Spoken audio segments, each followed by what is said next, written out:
نحمدہ ونصلی ونسلم علی سیدنا و مولانا محمد رسولہ النبی الامین المکین الحنین الکریم الرؤوف الرحیم اما بعد فاعوذ باللہ من الشیطان الرجیم بسم اللہ الرحمن الرحیم الا ان اولیاء اللہ لا خوف علیہم ولا هم يحزنون صدق اللہ مولانا العظیم۔ معزز خواتین و حضرات، جملہ مہمانان گرامی قدر، حضرات قراء و منشدین، اور آج کی اس سالانہ مجلس میں جو حضور سیدنا غوث العظم رضی اللہ تعالیٰ عنہ کی کانفرنس کے نام سے معنون ہے، اس میں شرکت کرنے والے تمام بھائی بہنیں بیٹے اور بیٹیاں، السلام علیکم ورحمۃ اللہ وبرکاتہ۔ یہ سالانہ 27ویں کانفرنس ہے سیدنا غوث العظم رضی اللہ تعالیٰ عنہ کے مبارک ذکر کی 27ویں کانفرنس ہے۔ اس موقع پر میں بزم غوثیہ کینیڈا اور منہاج القرآن کینیڈا اور ان کی ٹیمز کو صمیم قلب سے مبارکباد پیش کرتا ہوں۔ 27 سال سے تسلسل کے ساتھ ہر مہینے پھر ہر سال بڑی محبت سے اور چاہت سے یہ اہتمام ہوتا ہے۔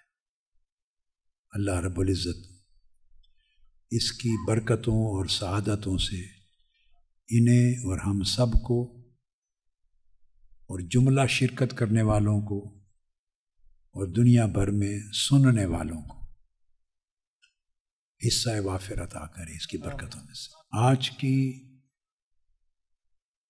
اس مبارک سالانہ غوث اعظم کانفرنس میں رضی اللہ تعالیٰ میرے ذہن میں جو مضمون آیا ہے، عنوان، وہ ہے حضور سیدنا غوث العظم رضی اللہ تعالیٰ عنہ کی حیات اور تعلیمات۔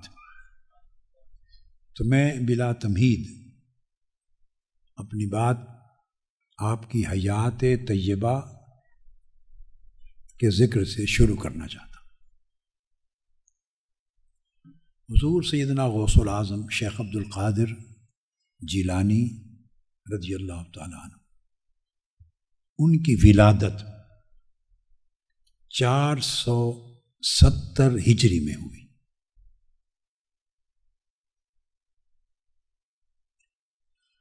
تھوڑا ہسٹری کی بعض شخصیات کے ساتھ کوریلیٹ کرتے ہوئے امام غزالی رحمۃ اللہ تعالی علیہ کی وفات 505 میں ہوئی ہے۔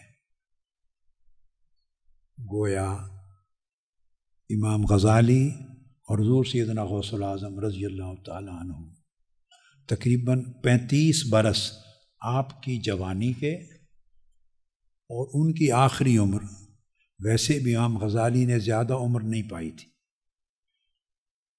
تو وہ مشترک ہے، ایک ہی زمانہ ہے۔ حضور سیدنا غوث العظم رضی اللہ تعالیٰ عنہ کی ولادت باسعادت ایران کا ایک صوبہ ہے جیلان، اس صوبہ جیلان کے اندر ایک گاؤں ہے گیل، عربی میں چونکہ گاف نہیں ہے تو اس کو جیل بولتے ہیں۔ وہ پہاڑوں کے اندر ایک قصبہ ہے، وہاں آپ کی ولادت ہوئی۔ میں اس قصبے میں گیا ہوں اور وہاں پر آپ کی والدہ ماجدہ رضی اللہ تعالی عنہ، ان کا مزار اقدس ہے، تو وہاں میں نے حاضری دی۔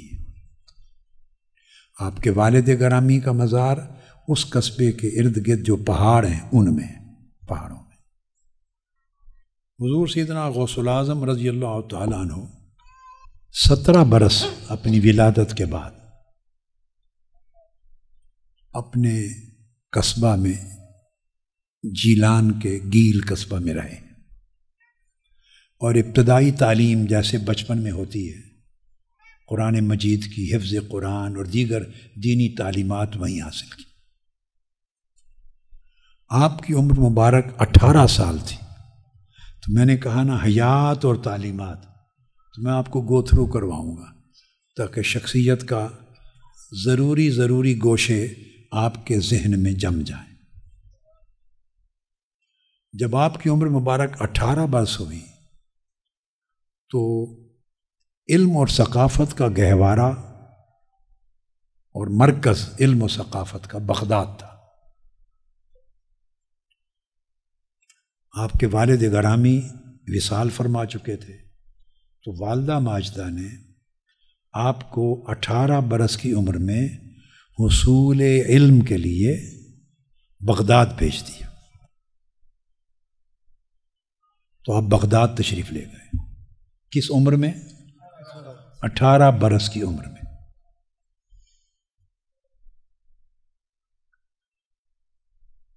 یعنی پھر سن بن جاتا ہجری میں 488 ہجری، اور عیسوی سن اس وقت 2023 ہے نا، تو عیسوی سن 1095 تھا جب آپ بغداد گئے،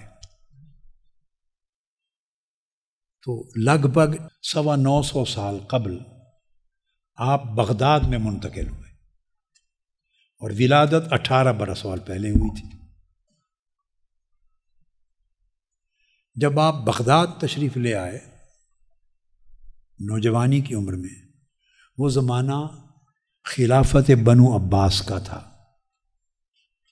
اور بنو عباس کی خلافت اپنے آخری سانس لے رہی تھی، مضبوط اور مستحکم نہیں رہی تھی۔ خلیفہ تھا المستظہر باللہ، عباسی خلیفہ، اس کا زمانہ تھا جب آپ بغداد تشریف لے آئے۔ بہت ہی مختصر سا بیان میں اس وقت کے حالات کا چند جملوں میں کر دوں۔ خلافت بغداد جو قائم ہوئی تھی 133 ہجری میں، 132 ہجری میں بنو امیہ کی سلطنت کا خاتمہ ہوا، اور بنو عباس کی سلطنت شروع ہو گئی۔ اب یہ زمانہ 488 کا میں بیان کر رہا ہوں، تو سمجھیں کوئی تقریباً 350 سال بنو عباس کی سلطنت کے خلافت کے گزر گئے تھے۔ اس کے بعد اب جو خلیفہ تھا مستظہر باللہ، یہ خلیفہ صرف اپنے پیلس کے اندر رہ گیا تھا۔ جب کسی شخصیت پر گفتگو ہوتی ہے تو ضروری ہوتا ہے کہ اس کے زمانے اور اس وقت کے حالات کا بھی تھوڑا سا تصور سامنے لایا جائے، کوریلیٹ کی جاتی ہیں چیزیں۔ تو خلیفہ اس وقت صرف بغداد کے اندر، پورے بغداد پر ہی نہیں بلکہ اپنے پیلس کے اوپر ہی اس کی خلافت رہ گئی تھی، اور واقعتاً جو سلطنت تھی یا پاور تھی، وہ جو ٹرکش قبیلہ تھا سلجوق، تو ان کے پاس سلطنت تھی، حکمران اصل پاور اور رول ان کا تھا سلجوقوں کا۔ اور پھر ان کے مابین بھی سلطان ملک شاہ جو بہت نامور سلجوقی سلطان ہوا ہے، اس کے بیٹے تھے، تو ان کے بیٹوں کے درمیان کشمکش اور جنگ و جدال اور لڑائی رہتی تھی، ساری گیم آف پاور تھی، تو افراتفری کا زمانہ تھا، سیاسی طور پہ ایک افراتفری تھی۔ اب آپ ذہن میں رکھ لیں، جب ملکوں میں سیاسی افراتفری ہوتی ہے تو زندگی کے کسی شعبے میں نہ استحکام ہوتا ہے نہ سکون ہوتا ہے۔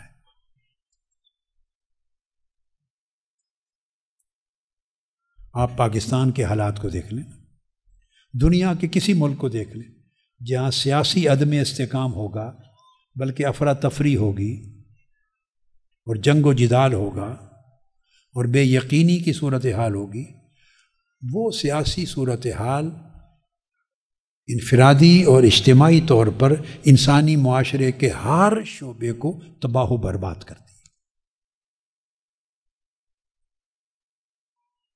اس لحاظ سے پھر دینی قدریں بھی متاثر ہوتی ہیں، ہر چیز متاثر ہوتی ہے۔ بغداد کے ساتھ ہی تھوڑے فاصلے پر دمشق ہے، شام، تو شام پر کروسیڈرز کا قبضہ تھا، ان کے محلات پر، تو کہیں کہیں مسلمان بھی تھے، چھوٹی چھوٹی سلطنتیں، موسٹلی جو بڑے سینٹرز آف پاور تھے وہاں کروسیڈرز تھے، صلیبی مسیحی۔ انطالیہ جو اناطولیہ ہے ٹرکی کا میجر علاقہ، یہ بھی کروسیڈرز کے قبضے میں تھا۔ القدس، بیت المقدس، یروشلم، یہ بھی کروسیڈرز کے قبضے میں تھا۔ تو یہ پورا ایریا صلیبیوں کے پاس تھا۔ ترکستان کا خطہ ایران تک سارا یہ سلجوقوں کے پاس تھا۔ مصر میں فاطمیین کی حکومت تھی۔ ایران کی طرف اصفہان میں باطنیوں کا ایک بہت بڑا شرپسند فتنہ تھا، حسن بن صبا اس کا بانی تھا، تو وہ ان کا ہیڈ کوارٹر تھا اصفہان۔ تو وہ مسلمانوں کی قتل و غارت کرتے تھے، خون بہاتے تھے اور اسلامی سلطنت کو نقصان پہنچاتے، اور کروسیڈرز صلیبیوں کے ساتھ مل کے عالم اسلام کے خلاف سازشیں کرتے تھے۔ یہ صورتحال تھی ساری۔ اور بغداد کے اندر بھی رسا کشی تھی سلطان ملک شاہ کے بیٹوں کے مابین، کبھی وہ فوجیں لے کے آتے، ان کی فوجیں آتی، لڑائی ہوتی۔ یہ وہ وقت تھا جب سیدنا شیخ عبد القادر جیلانی رضی اللہ تعالیٰ عنہ اپنی نوجوانی میں بغداد منتقل، یعنی بڑا پرسکون ماحول نہیں تھا جس میں انسان سکون سے رہے اور سکون کے ساتھ اپنی زندگی گزارے، یہ ماحول نہیں تھا۔ اب آپ کی زندگی شروع کہاں سے ہوتی؟ جب آپ تشریف لے آئے بغداد، تو اس وقت ایک مدرسہ تھا آپ کے شیخ کا، باب العزج، وہ شیخ ابو سعید المخرمی آپ کے شیخ ہیں، اساتذہ میں سے، ان کا مدرسہ تھا۔ اب ان کا جو نام ہے لقب المخرمی، یہ کتب میں 3 طریقے سے آتا ہے۔ عام طور پہ کتابوں میں شیخ ابو سعید المخزومی لکھا ہوتا ہے، یعنی قبیلہ مخزوم کی نسبت سے المخزومی تھے۔ زیادہ تر مستند تصور کیا جاتا ہے المخرمی، اور انہی کا ٹائٹل المخرمی کی جگہ کتب میں المخرمی بھی آتا ہے۔ تو شیخ ابو سعید المخرمی یا المخرمی المخزومی جو کہہ رہے، ان کا مدرسہ تھا، چھوٹا مدرسہ تھا، باب العزج بغداد کا ایک محلہ تھا، تو اس میں آپ داخل ہو گئے۔ اب یہاں یہ بات ذہن میں رکھ لیں کہ آپ نے 20 سال تک دینی علوم پڑھے ہیں، اتنا علم حاصل کیا بطور طالب العلم کے۔ 20 سال آپ نے پڑھا ہے اور 33 سال آپ نے پڑھایا ہے۔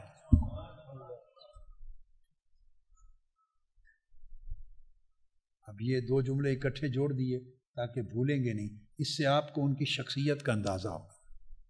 ہم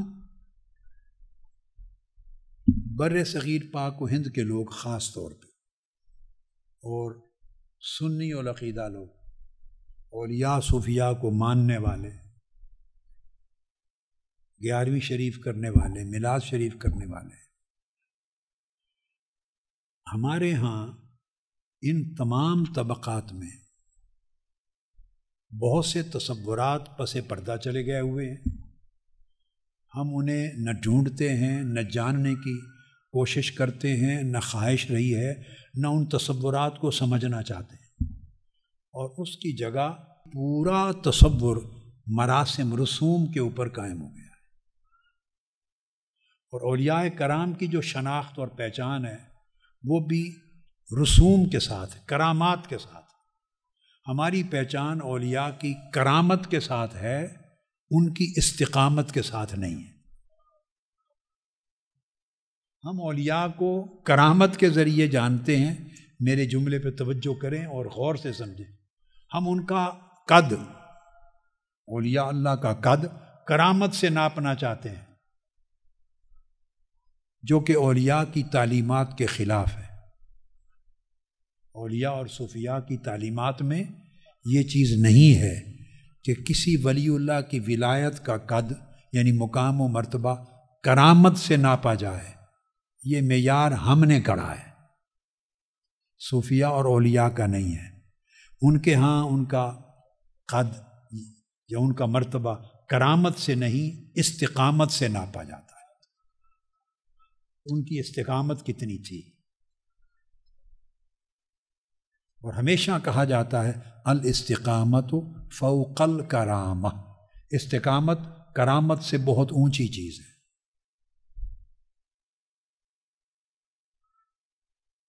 بہت سے اولیاء کرام اور صوفیاء کرام نے یہ کہا، میں ان کے نام نہیں لیتا کیونکہ بہت سے صوفیاء اور اولیاء نے ایک اصولی بات کی۔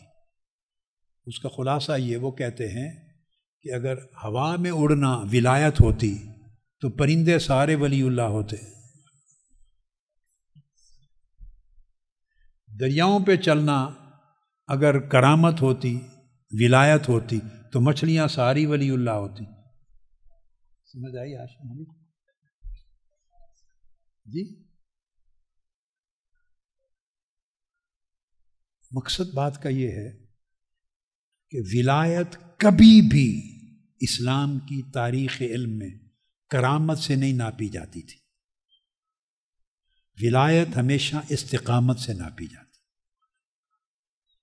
یہ نقطہ سمجھانے کے لیے صرف ایک واقعہ مختصراً تیزی سے کوٹ کرتا ہوں۔ حضرت بایزید بستامی رضی اللہ تعالیٰ عنہ، ان کو خبر ملی کہ دور فلاں ایک قصبے میں ایک ولی اللہ ہے، اہل اللہ ہے۔ آپ نے اپنے تلامذہ کو، مریدین سے فرمایا کہ چلو اللہ کا دوست ہے اس قصبے میں، اس سے ملاقات کے لیے جاتے ہیں۔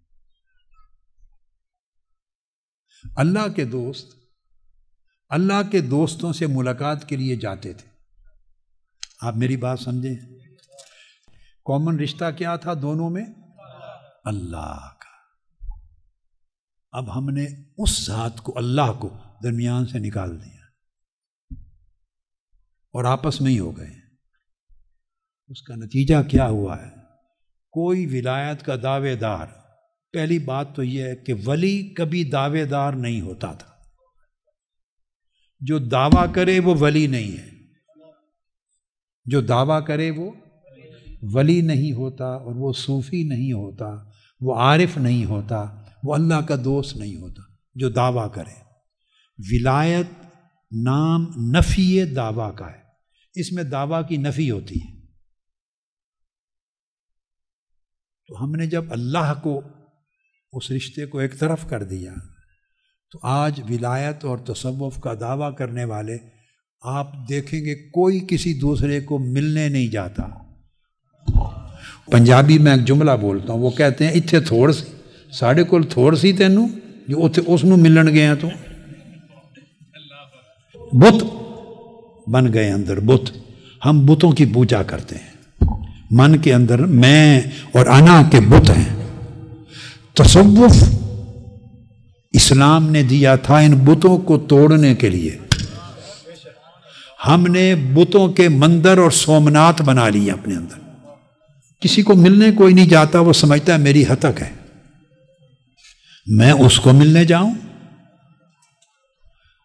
تو جب انسان سوچتا میں اس کو ملنے جاؤں، تو اس کا مطلب ہے وہ ابھی تک میں اور اس میں گم ہے، وہ میں گم ہے۔ جو میں گم ہے، اس نے اسے کب پانا ہے؟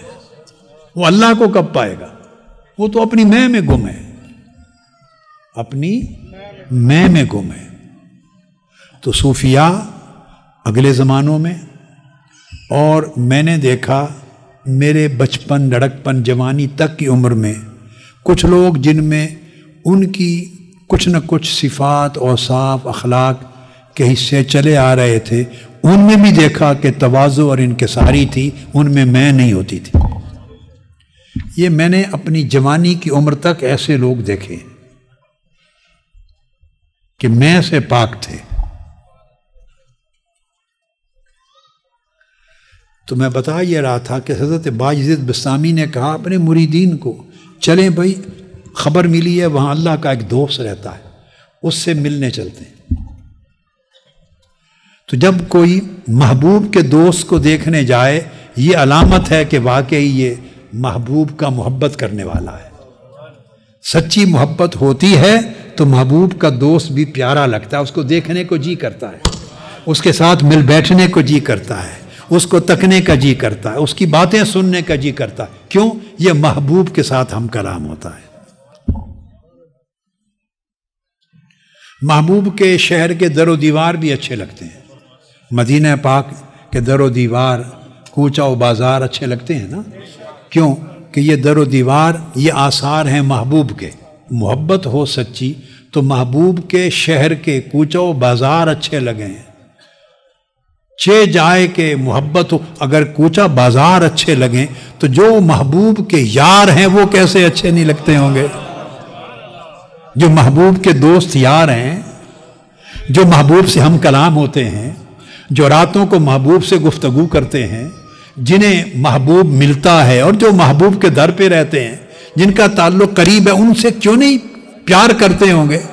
وہ پیار کرتے ہیں، ملنے جاتے ہیں۔ کیوں جاتے ہیں؟ کہ میں ختم ہو چکی ہوتی ہے۔ تصوف، روحانیت، ولایت میں کو ذبح کر دینے کا نام، اس میں کلغی نہیں رہتی، کیا اکڑ نہیں رہتی۔ تو ملنے گئے۔ اب میں آپ کو ایک ہی واقعے میں دو چیزیں بتا رہا ہوں۔ اب آج کل یہ سوچا جاتا ہے کہ میں اگر اس سے ملنے چلا گیا تو میرے مرید سمجھیں گے کہ وہ اس سے بڑا ہے نا ہمارے پیر سے، تو وہ مجھے چھوڑ کے کہیں اس کے مرید نہ ہو جائیں۔ اس کو اگر میں ملنے چلا جاؤں تو میرے مرید سمجھیں گے کہ وہ اس ہمارے پیر سے بڑا پیر ہے، تو کہیں مجھے چھوڑ کے اس کے پیچھے نہ چلے جائیں، اس لیے وہ ملنے نہیں جاتا۔ پیر کا جو تصور ہم نے بنا لیا ہے وہ پیر نہیں رہا، وہ تصور وہ پنجابی میں پیڑ بن گیا ہے۔ پیڑ کہتے ہیں درد کو، اس کو کھٹکا رہتا ہے، میں گیا تو میرے مرید کیا کہیں گے؟ اسی گرداب سے، بھنور سے نکالنے کا نام تصوف و روحانیت۔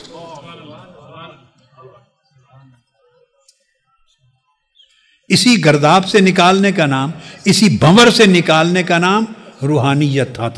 تصوف اس لیے بنا تھا۔ آقا علیہ السلام نے اصحاب صفہ کو بٹھا کے یہی تربیت فرمائی تھی۔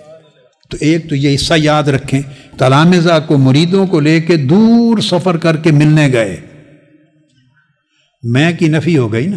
اب دوسرے اینڈ پر ایک واقعہ ہے اسی کا۔ جب وہاں پہنچے تو دیکھا جس کو ملنے جا رہے تھے، جس کا سنا تھا، وہ مسجد میں داخل ہو رہا تھا، تو اس نے ایسے تیزی سے گیا تو بایاں پاؤں اندر رکھ دیا، مسجد میں بایاں پاؤں رکھ دیا، وہیں سے مریدوں کو لے کے واپس مڑ آئے، پھر ملے نہیں۔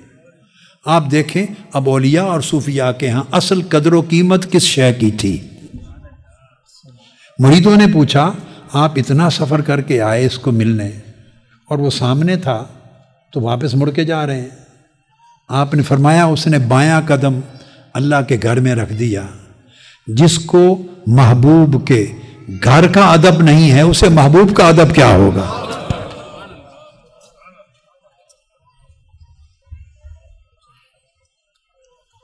تو تصوف نام ہے آداب سیکھنے کا، تو جسے محبوب کے گھر کے آداب نہیں آتے وہ محبوب حقیقی کے آداب کیا جانتا ہوگا؟ اس لیے یہ سنا تھا درست نہیں تھا، واپس چلے بس۔ یہ میں نے ضمناً ایک بات سمجھا دی، تصوف، روحانیت اور ولایت کو اکٹھا کریں تو کنسیپٹ کلیئر ہو۔ تو آپ مدرسہ میں داخل ہو گئے اور پھر جب حضرت شیخ ابو سعید المخرمی یا ابو سعید المخزومی کا انتقال ہو گیا تو انہوں نے وہ مدرسہ آپ کو دے دیا۔ انتقال سے قبل، وصال سے پہلے مدرسہ آپ کو دے دیا۔ آپ نے اپنی زندگی کی ابتدا پھر میں نے بتایا کہ 20 سال پڑھنے پہ گزارے تھے، اور جب 20 سال پڑھے تو انہی 20 سالوں میں ریاضات اور مجاہدات بھی کیے۔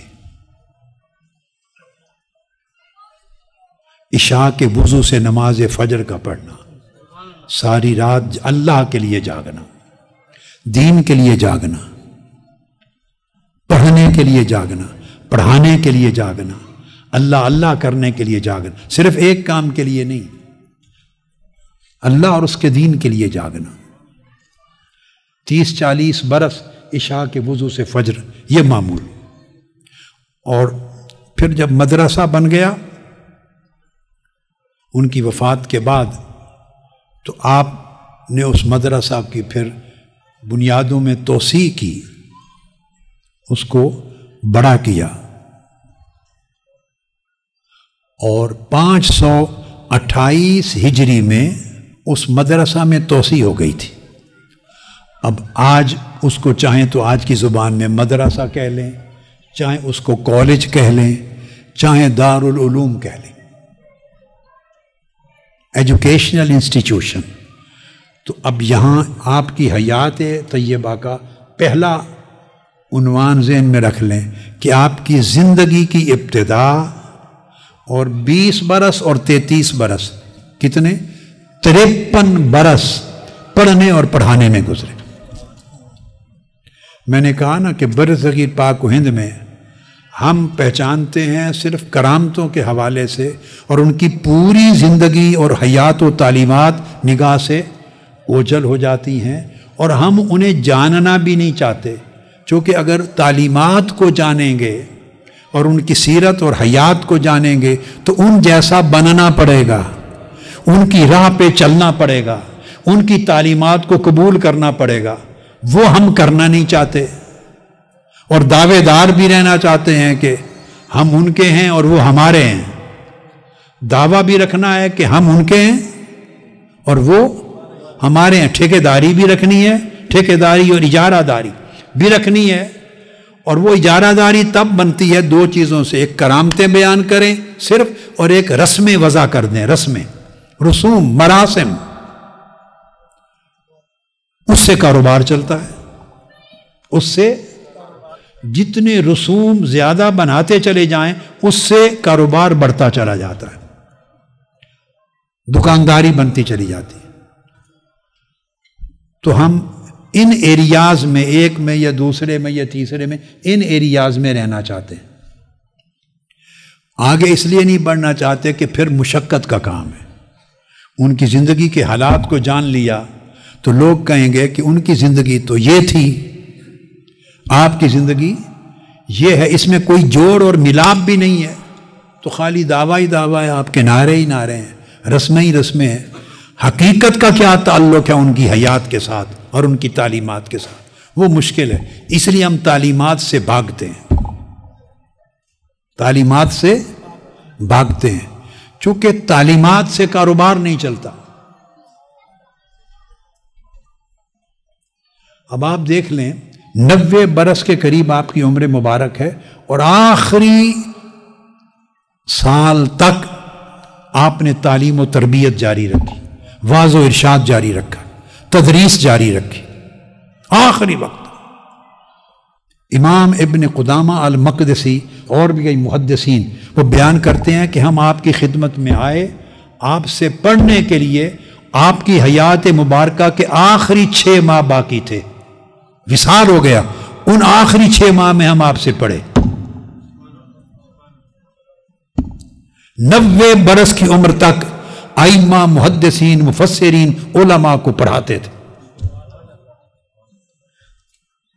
درجہ بڑھتا گیا نا طلباء کا بھی، مگر علم کا شغف آپ نے اپنے پہلے قدم سے لے کر حیات طیبہ کے آخری قدم تک قائم رکھا۔ تو سیدنا غوث الاعظم رضی اللہ تعالیٰ عنہ کی ولایت، جو ولایت کبریٰ ہے، ولایت عظمیٰ ہے، جسے غوثیت کبریٰ کہتے ہیں، جن کی وجہ سے ان کو غوث اعظم کا ٹائٹل دیا جاتا ہے، وہ مدار طریق علم پر ہے۔ اس کا مدار طریق علم پر ہے، اور ہمارا مدار اخراج علم پر ہے۔ علم کو نکالنے پہ ہمارا کام چلتا ہے۔ وہ بچپن سے وفات کے آخری سال تک انہوں نے آلموسٹ 85 برس زندگی کے 85 برس علم پر گزارے۔ پھر آپ کا فرمان ہے، یہ بات نہیں ہے کہ میں نے آپ کو پڑھ کے جتنا سمجھا اور جانا ہے یہ میری رائے ہے، نہیں، ایسی بات نہیں۔ میں تو ایک چھوٹا سا طالب علم ہوں، اور شاید ابھی طالب علم بھی نہیں بن سکا، مگر یہ میری رائے نہیں ہے، حضور سیدنا غوث الاعظم رضی اللہ تعالیٰ عنہ کا اپنا ارشاد ہے۔ آپ کا ایک قصیدہ غوثیہ ہے، ورد کے طور پہ، وظیفہ کے طور پہ طریقہ قادریہ میں لوگ پڑھتے ہیں، مشائخ دیتے ہیں۔ اس میں آپ فرماتے ہیں، درست العلم حتی صرت قطبا ونلت السعد من مولا الموالی۔ فرماتے ہیں میں نے علم حاصل کیا، اور علم حاصل کرتا گیا، اور علم حاصل کرتا گیا، علم حاصل کرتے کرتے میں قطب یعنی غوث ہو گیا۔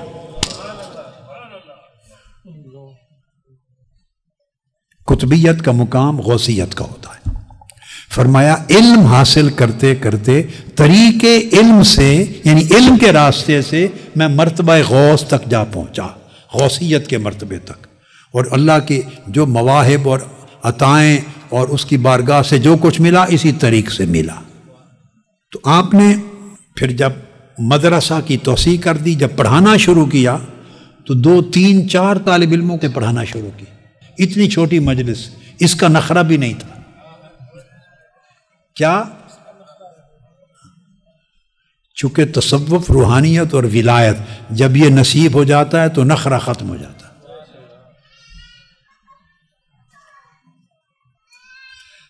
2 3 3 4 طلباء کو پڑھایا چھوٹی مجلس میں، اور پڑھاتے پڑھاتے واعظ و ارشاد کی مسند پہ فائز ہوئے۔ تو پھر ایک وقت وہ آیا کہ جب آپ واعظ فرماتے تو آپ کی مجلس میں 70,000 لوگ ہوتے تھے۔ 2 3 4 سامعین سے شروع کیا اور 70,000 سامعین تک آپ کا حلقہ درس پہنچا۔ آپ اندازہ کر لیں بغداد شریف کی ارد گرد کی گلیاں بھر جاتی ہوں گی، اور آپ کی کرامات میں سے یہ کرامت تھی، چونکہ لاؤڈ سپیکر تو تھا نہیں، لہذا جس طرح آواز پہلی صف میں بیٹھا آدمی سنتا تھا اسی طرح کی آواز آخری صف کا آدمی سنتا تھا۔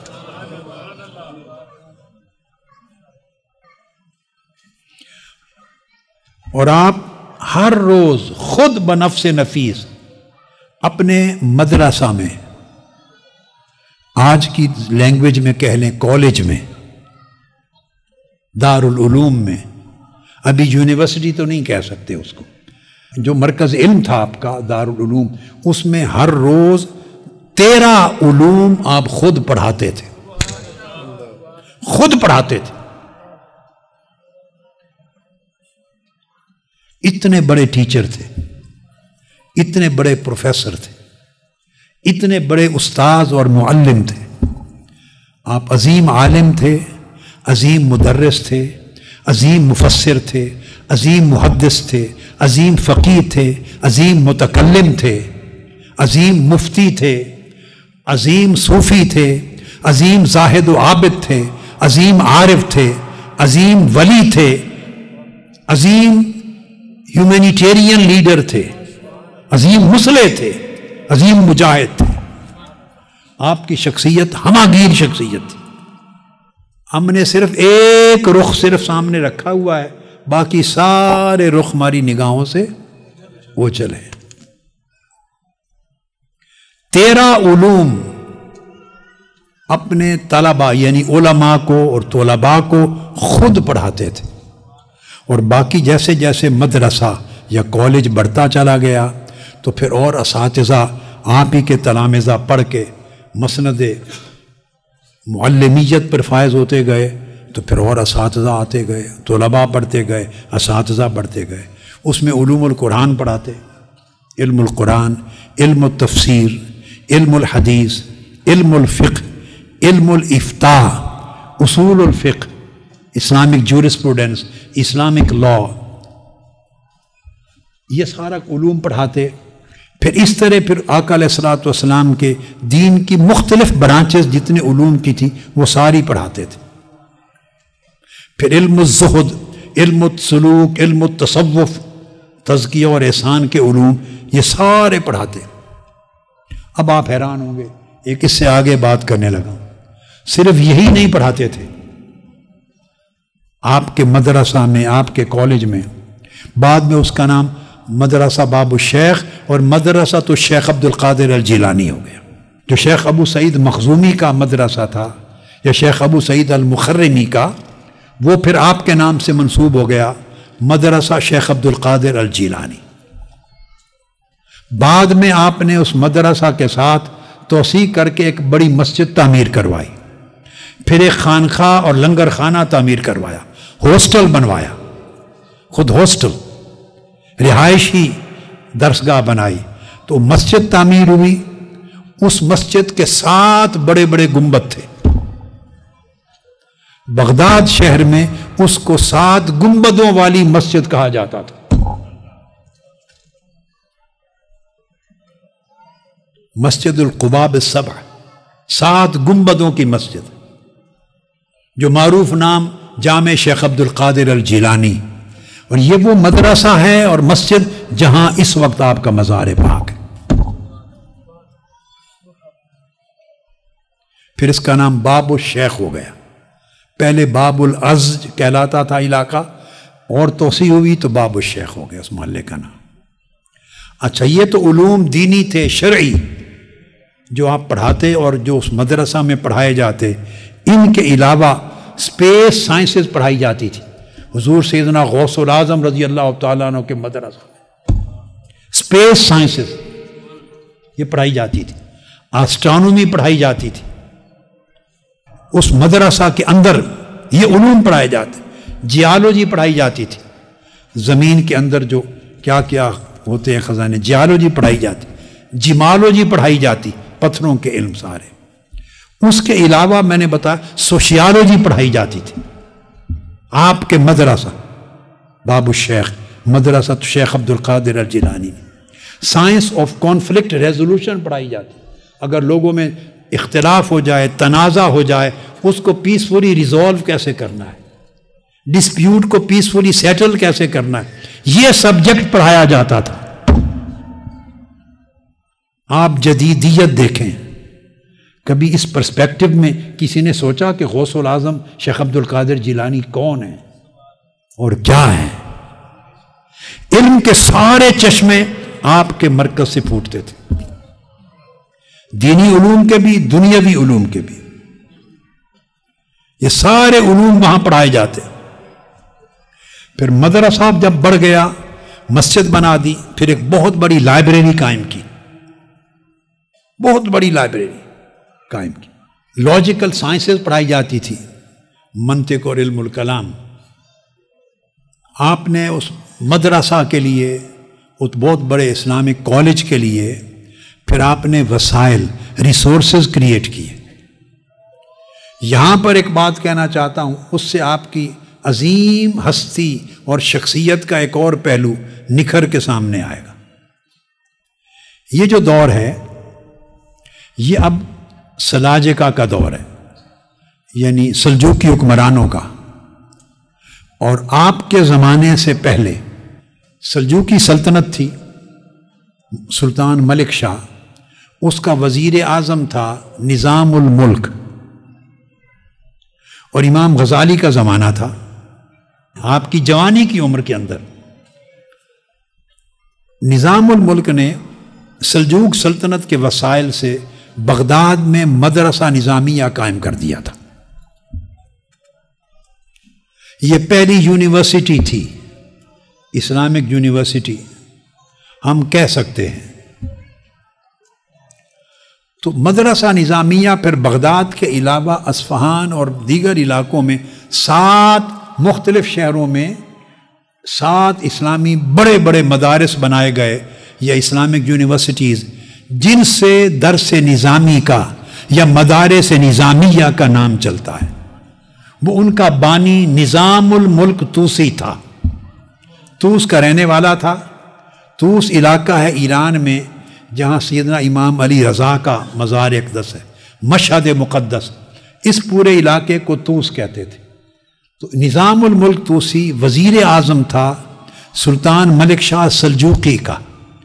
اس نے اسلامی مدارس بنائے، یونیورسٹیز. ان میں سے جو بغداد کا مدرسہ تھا اس کے ایک وائس چانسلر پہلے امام الحرمین الجوینی تھے. ان کے بعد امام غزالی اس کے وائس چانسلر تھے. پھر ان کو وہ اس طرف لے آیا، طوس کی طرف. اب میں کہنا یہ چاہتا ہوں کہ سلطنت مدارس پہ خرچ کرتی تھی اس وقت. سلطنت سلجوقی سلطنت کے وسائل. عباسی خلیفہ تو بالکل ایک سمبولک خلیفہ تھا نا، بالکل ایک برائے نام، ایک امبریلا تھا صرف. تو سلجوقی سلطنت مدارس پہ خرچ کرتی تھی، تنخواہیں دیتی تھی علماء کو، اساتذہ کو، مدرسین کو، طلباء کے اخراجات، ان کے لنگر کے، رہائش کے. تو تمام اخراجات ان کی کفالت حکومت کرتی تھی. اور بغداد میں مدارس تھے، مگر جو بات بتانا چاہتا ہوں، اسی شہر میں غوث العظم رضی اللہ تعالیٰ عنہ بھی تھے. آپ نے اس وقت کی سرکار کے کسی مدرسہ میں جاب نہیں کیا. اور سلجوقی سلطنت اور جو بھی خلافت اور حکومت تھی، ان کے وسائل چندہ ریسورسز اپنے مدرسہ کے لیے نہیں لیے. آپ کی غیرت کا اندازہ کریں، آپ کی شخصیت میں حریت کا اندازہ کریں. جب آدمی پیسے مانگتا ہے، خواہ وہ اہل ثروت مالدار لوگوں کے پاس جا کر مانگے، خواہ وہ حکومتوں سے مانگے، جو مانگتا ہے وہ مرد حر نہیں رہتا، وہ آزاد نہیں رہتا، اس کی آزادی چھن جاتی ہے. جس لمحہ اس نے ہاتھ پھیلایا، جس لمحہ اس نے زبان ہلائی مانگنے کے لیے، اس لمحہ وہ مرد حر نہیں رہا، اس کی آزادی چھن گئی. وہ پیسہ دینے والے کا غلام ہو گیا. اب وہ اس کی خوشی کو سوچے گا، اس کے ماتھے کے تیور کو دیکھے گا، اس کے لیے حلال حرام کرے گا. وہ آپ میری بات سمجھ رہے ہیں؟ فتوے بیچے گا، اس کو پیسہ چاہیے، اسے وسائل چاہیے. اور یہ فتوہ بیچنا آج شروع نہیں ہوا، یہ بنو امیہ کے دور سے فتوے بک رہے ہیں، بنو عباس کے دور سے فتوے بک رہے ہیں. ہر زمانے کا سلطان اور بادشاہ خلیفہ، اس کے محل میں علماء کی ایک مجلس ہوتی تھی، اور اس کے اندر ہی کچھ لوگ، بلکہ اکثریت فتویٰ بیچنے والوں کی ہوتی. غیرت مند کم ہوتے، چونکہ وسائل نہیں تھے. جو غیرت مند ہوتے وہ امام احمد بن حنبل کی طرح کوڑے کھاتے. جو غیرت مند ہوتے امام شافعی کی طرح کیس میں بغداد میں ان کو بیڑیاں پہنا کر، چینز پہنا کر یمن سے بغداد لایا گیا تھا، جیل میں رکھا امام شافعی رضی اللہ تعالیٰ عنہ کو، امام احمد بن حنبل کو جیل میں رکھا. یہ عباسی خلفاء تھے، ائمہ جن کے دم سے امت کا دین اور فقہ اور احکام شریعت قائم ہے. امام مالک کو گھر میں ہاؤس اریسٹ کر دیا، 24 سال تک مدینہ میں رہ کر مسجد نبوی میں نماز جمعہ پڑھنے نہیں دی گئی ان کو. امام مالک.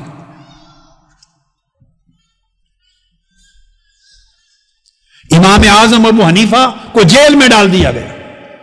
یہ عباسی خلیفے تھے، اور جیل میں عمر بھر رکھا، حتیٰ کہ جنازہ امام اعظم ابو حنیفہ کا جیل سے نکلا۔ یہ چار ائمہ، چار فقہی مذاہب ہیں نا، چاروں کے اماموں کا حال بتا دیا۔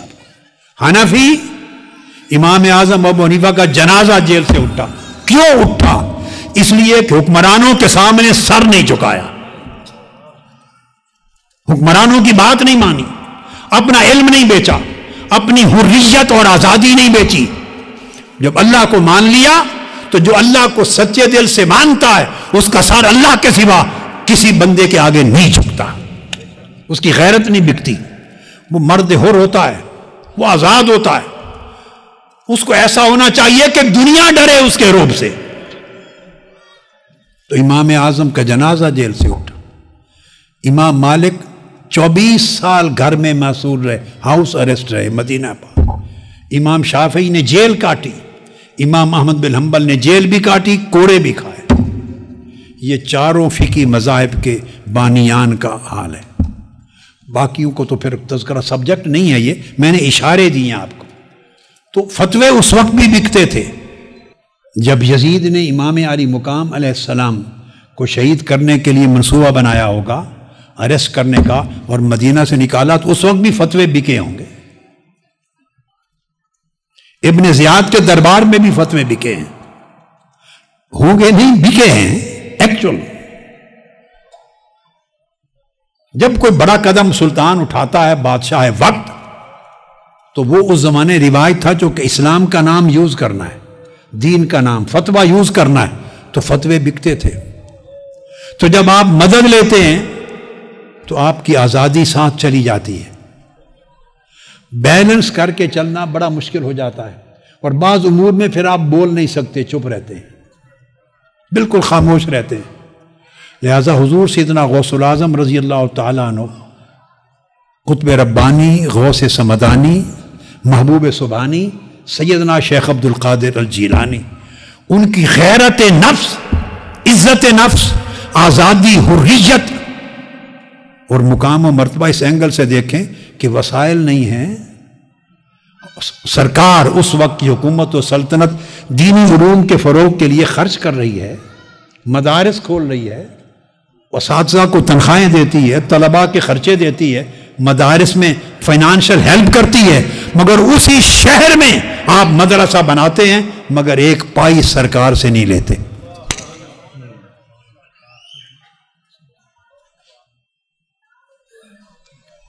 غوث اعظم اسی طرح تو نہیں بن گئے یوں ہی۔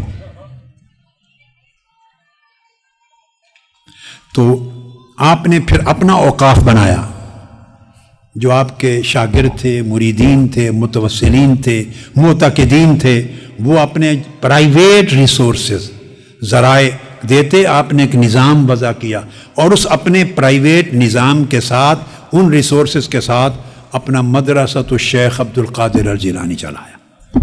اس سے اساتذہ کو تنخواہیں بھی دیتے، طلباء کا لنگر بھی ہوتا، رہائش بھی اور خرچات بھی ہوتے، اور توسیعات بھی ہوتی، توسیعات بھی اور تعمیرات بھی ہو رہی تھی، اور نشر خیر ہوتی، دعوت کا کام ہوتا، دین کی تبلیغ ہوتی، تجدید ہوتی، اور اشاعت ہوتی، اور تعلیم ہوتی، تدریس ہوتی، حتیٰ کہ اس کے ساتھ پھر رفاع عامہ کا کام کرتے۔ حضور سیدنا غوث الاعظم رضی اللہ تعالیٰ ویلفیئر ایکٹیویٹیز بھی کرتے، ہیومینیٹیرین سروسز بغداد شہر میں آپ دیتے، غریبوں کے لیے دسترخوان لگواتے، ان کے لیے لنگر کھولتے، ان کی مالی ضروریات کی کفالت کرتے، گلی کوچے میں لوگوں کو مشکلات ہوتی وہاں مدد کے لیے اپنے طلباء کو بھیجتے، کہیں خود بھی تشریف لے جاتے، خلق خدا کی امداد کرتے۔ تو شخصیت انقلابی تھی، مزاج مجاہدانہ تھا، فکر میں تحرک تھا، فعال تھے۔ 33 برس آپ نے پڑھایا اور علماء پیدا کیے، اور یہ پڑھانے کا عمل 91 برس کی عمر تک آپ نے جاری رکھا۔ ہجری سن میں 91 ہو جاتا ہے، اور عیسوی سن میں 90 برس، 90 یا 99 برس آپ نے عمر مبارک پائی۔ آپ نے ریاضات و مجاہدات بھی کیے، زندگی کا مدار علم پر رکھا، زہد پر، ورع پر، تقوی پر، حریت پر مدار رکھا۔ اور جو افراد آپ نے پیدا کیے 5 قسموں کے، جن علماء کو پڑھایا، طلباء تیار کیے، جو گریجویٹ ہوئے آپ کے پاس سے، جو گریجویٹ ہوئے 5 قسموں کے طبقات علماء کے پیدا کیے آپ نے۔ شخصیت اتنی ملٹی ڈائمینشنل تھی۔ رجال العلم پیدا کیے، یعنی مفسر پیدا کیے، محدث پیدا کیے، فقیہ پیدا کیے، متکلم پیدا کیے، علماء اسکالرز پیدا کیے، مفکر پیدا کیے۔ رجال العلم مختلف میدان میں جیسے جیسے جس کا ذوق تھا پھر وہ اسپیشلائز کرتا چلا جاتا ہے۔ تو آپ نے یہ بنیادیں دی۔ آپ نے رجال الدعوہ پیدا کی، دین کی دعوت لے کے اٹھنے والے، دین کی دعوت کو عام کرنے والے، امر بالمعروف اور نہی عن المنکر کو سوسائٹی میں، معاشرے میں پھیلانے والے لوگ پیدا کیے۔ وہ زمانہ چونکہ تنظیم سازی کا نہیں تھا، تنظیم سازی تو آج سے بھی 200 سال پہلے تک کلچر نہیں تھا آرگنائزیشنل ورک کرنے کا، انسٹیٹیوشنل تھا، آرگنائزیشنل نہیں تھا۔ تو ایسا نہیں کہ کوئی آرگنائزیشنز بنائی ہوں، مگر آپ اور آپ کے طلباء، آپ اور آپ کے مریدین، آپ اور آپ کے معتقدین ان کی ذمہ داریاں سونپ کے تنظیموں کی طرح کام کرتے، جیسے اجتماعی طور پہ۔ تو رجال الدعوہ پیدا کیے تاکہ امر بالمعروف اور نہی عن المنکر کا کام ہو۔ جہاں ظلم ہو رہا ہے، جہاں ناجائز ہے، جہاں ناانصافی ہے، وہاں کھڑے ہو جاتے، مظلوم کی مدد کے لیے کھڑے ہوتے، اللہ کے دین کے احکام پھیلاتے۔ تو رجال العلم پیدا کیے اور رجال الدعوہ، دعوت اور پریچنگ کے لوگ پیدا کیے۔ اور پھر تیسرا آپ نے رجال التزکیہ پیدا کیے۔ رجال التزکیہ، سلوک، تصوف، روحانی معرفت، عبادت، زہد، ورع، تقوی، صدق، اخلاص، یہ پیوریفیکیشن جو سیلف پیوریفیکیشن ہے، یہ رکھنے والے لوگ پیدا کیے جن سے صوفیاء وجود میں آتے۔ تو صرف آپ نے صوفیاء نہیں دیے اس امت کو، آپ نے سب سے پہلے علماء دیے، پھر آپ نے دعات، داعی دیے، پھر آپ نے صوفیاء دیے، اولیاء دیے، اور صرف اصحاب تزکیہ نہیں، چوتھے پھر آپ نے رجال الصلاح والجہاد پیدا کیے، معاشرے کی اصلاح کرنے والے مسلح ریفارمرز پیدا کیے، چونکہ خود ریفارمرز تھے، آپ خود بھی ریفارمر تھے، دین کو ریوائیو کیا، مجدد تھے، ریفارمر تھے، ریوائیولسٹ تھے، مجدد تھے۔ تو دین کی دعوت دینے والے لوگ پیدا کیے، دین کا علم پھیلانے والے لوگ پیدا کیے، دین کی روحانیت کو فروغ دینے والے لوگ پیدا کیے، اور پھر دین کے لیے سوسائٹی کی اصلاح کرنے والے، ریفارمز کرنے والے لوگ پیدا کیے۔ اور کروسیڈرز کے ساتھ جنگیں ہو رہی تھی، آپ نے رجال الجہاد بھی پیدا کیے، بڑے لوگ جو جہاد کریں وہ بھی پیدا کیے۔ یہ پانچوں قسم کے لیڈر امت کو مدرسہ غوث العظم سے ملے رضی اللہ تعالیٰ عنہ، پانچوں قسموں کے لوگ۔ یہ وہ زمانہ تھا سلطان نور الدین زنگی نے القدس فتح کرنے کے لیے انیشلی ایک سلطنت قائم کر کے اپنا آغاز کیا کام کا، جس کو ان کے بعد سلطان صلاح الدین ایوبی نے ٹیک اوور کیا۔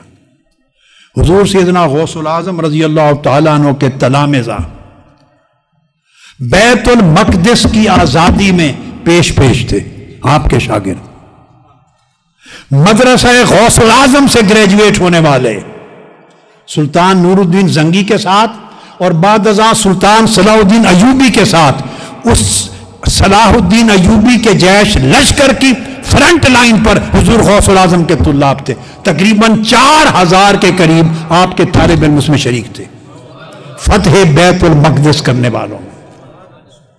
بدقسمتی یہ ہے کہ جب مورخ تاریخ لکھتا ہے تو ہمارے ہاں مورخ کا قلم اور اس کی تاریخ کے صفحات صرف بادشاہوں کے گرد گھومتے ہیں۔ یہ بدقسمتی ہے، چونکہ ذہنی غلامی ہے۔ ہم بادشاہ کے سوا کسی اور شے کو دیکھتے بھی نہیں ہیں اور جانتے بھی نہیں، اور اسے نہیں پتا کہ بادشاہ کے پیچھے کئی بادشاہ گر ہوتے ہیں، اسے بادشاہ بنانے والے، اس کو فتح دلانے والے، قیادت کو اس مقام تک پہنچانے والے لوگ ہوتے ہیں جو ایسے افراد کو کریٹ کرتے ہیں سوسائٹی میں۔ اصل بادشاہ وہ ہوتے ہیں۔ مورخ کے قلم میں اصل بادشاہوں کا احاطہ نہیں ہے، مورخ ان کا تذکرہ نہیں کرے گا۔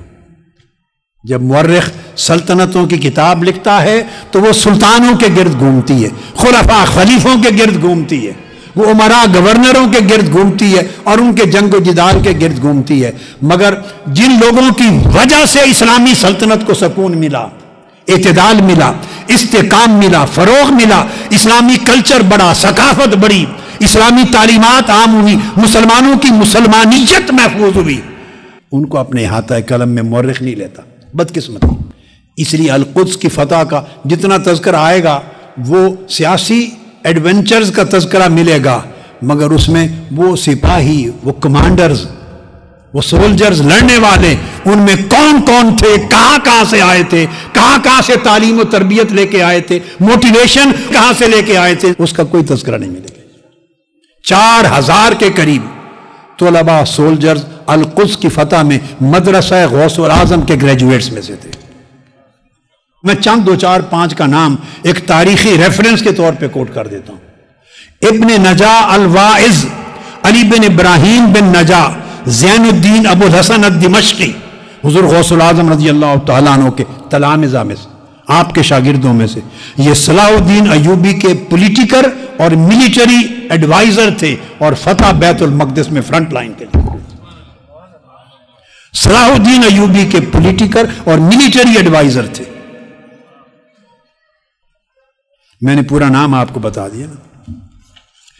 اس طرح حضور سیدنا غوث الاعظم رضی اللہ تعالیٰ عنہ کے مریدین میں اور تلامذہ میں اور مدرسہ غوث الاعظم کے تلامذہ میں امام شیخ عبد القادر بن عبداللہ الحافظ الرحاوی امام تھے علم میں، وہ حضور سیدنا غوث الاعظم رضی اللہ تعالیٰ عنہ کے براہ راست شاگرد، وہ القدس کی فتح میں سلطان صلاح الدین ایوبی کے رائٹ ہینڈ لوگوں میں تھے۔ پھر حضور سیدنا غوث الاعظم رضی اللہ تعالیٰ عنہ کے اپنے بیٹے، سگے بیٹے حضرت سید موسیٰ بن شیخ عبد القادر الجیلانی، ان کو آپ نے سلطان نور الدین زنگی کی طرف بھیجا اور وہ سلطان نور الدین زنگی کے چوٹی کے کمانڈر اور ایڈوائزرز میں سے تھے۔ سلطان صلاح الدین ایوبی سے بھی پہلے نور الدین زنگی کے ایڈوائزر تھے اور ان کے کمانڈنگ رول رکھنے والے لوگوں میں حضور غوث پاک کے صاحبزادے حضرت سید موسیٰ بن شیخ عبد القادر الجیلانی، دمشق بھیجا انہیں، اور جو نور الدین زنگی کی جو لیڈرشپ تھی اس کے ساتھ کام کیا انہوں نے، وہاں فکر دیا لوگوں کو، کنسیپچل کلیئرٹی دی، انسپیریشن مہیا کی، موٹیویشن دی، فتویٰ دیا، ان کی تعلیم تربیت کی اور راہ راست پہ ان کو لگایا سپاہیوں۔ پھر شیخ موفق الدین ابن قدامہ المقدسی حضور غوث الاعظم رضی اللہ تعالیٰ عنہ کے شاگردوں میں سے ہیں، وہ سلطان صلاح الدین ایوبی کے ایڈوائزر تھے۔ پھر اسی طرح ان کے کزن تھے امام عبد الغنی المقدسی، حضور غوث پاک کے شاگرد، وہ بھی صلاح الدین ایوبی کے ایڈوائزر۔ اس طرح امام اسعد بن المنجا بن برکات